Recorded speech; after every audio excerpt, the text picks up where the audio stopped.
Hi everyone, in this video I will show you how to change all same words in MS Word document.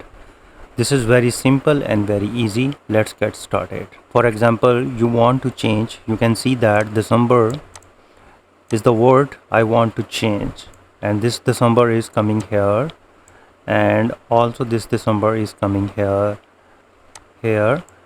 So this December is appearing in this article frequently, so you want to change it to October.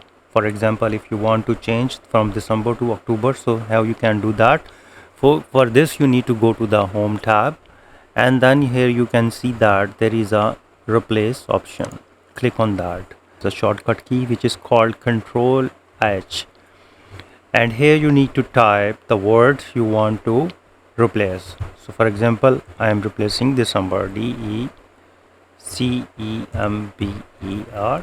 and you want to replace with October,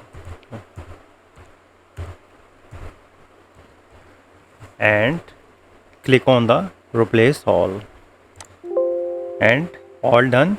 And there is the you have done 3 replacement, and click OK. And now you can see that here is the date has been changed to October, and here is again to October, and again here is changed to the October. So in this way you can easily replace the words. If you think this video is helpful and you have learned something new, please support my channel. Thanks for watching.